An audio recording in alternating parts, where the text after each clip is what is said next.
Hari kerja pertama usai liburan Imlek, cuaca dingin mulai dirasakan di Taiwan Utara. Suhu serendah 12 derajat Celcius tercatat paginya. Warga pun tampak mengenakan pakaian tebal.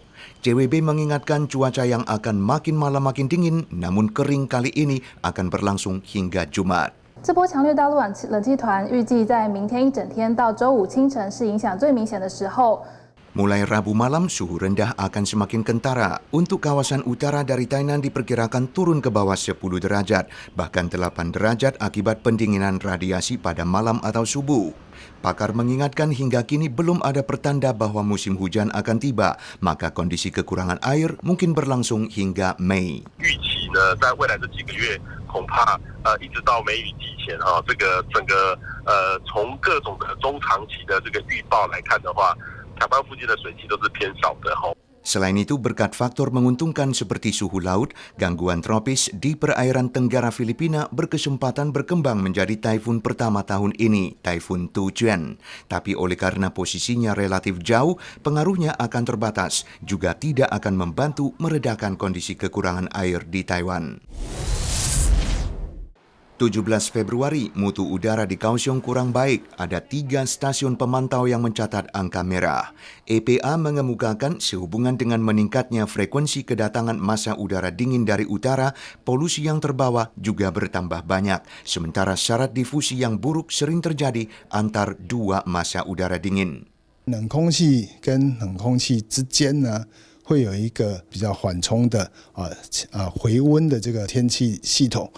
通常呢，这时候都是以东风为主，也就是西半部呢容易出现这个扩散条件比较差。 EPA memperkirakan mutu udara di Taiwan Tengah dan Selatan akan terus memburuk setelah massa udara dingin kali ini melemah tanggal 19. Setelah 4 hari tanpa kasus positif, Taiwan tanggal 17 mencatat penambahan 1 pasien COVID-19 yang merupakan kasus impor dari Amerika.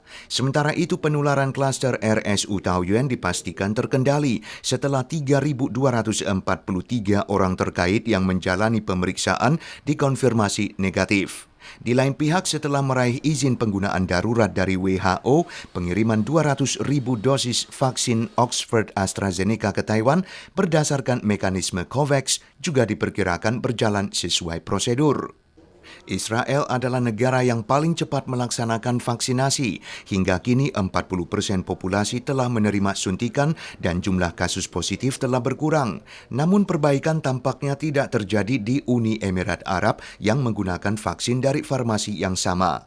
Menteri Kesehatan Taiwan Chen Shizhong optimistis masih butuh waktu pengamatan, tapi vaksin diketahui bisa memperlambat penularan. Maka ada kemungkinan warga akan bisa ke luar negeri tahun depan.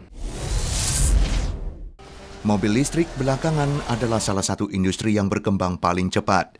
Menurut perakiraan Bloomberg, pada tahun 2040, 6 dari setiap 10 mobil baru akan merupakan mobil listrik. Tidak hanya Tesla telah merilis Model Y berharga murah yang laris terjual di Tiongkok, perusahaan-perusahaan mobil lain juga mengeluarkan mobil listrik terbaru. Bahkan perusahaan Apple pun berencana terjun ke pasar dengan Apple Car yang rencananya bakal diluncurkan pada 2024. Berdasarkan hasil riset terbaru, total penjualan global mobil listrik akan meningkat dari 2,5 juta pada 2020 menjadi 11,2 juta pada 2025 dan 31,1 juta pada 2030.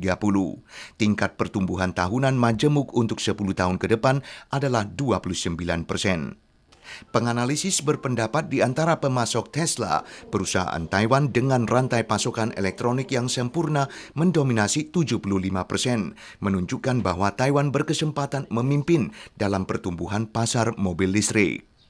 Banyak negara telah menetapkan kebijakan bersangkutan. Norwegia, Belanda, dan Inggris berencana melarang penjualan mobil bensin. Tiongkok akan menetapkan proporsi produksi untuk mobil listrik bagi setiap perusahaan, dan Jepang pun telah mengajukan target elektrifikasi mobil menyeluruh. Para pakar memprediksi 10 tahun ke depan, tingkat penetrasi mobil listrik mungkin akan sama tingginya dengan smartphone.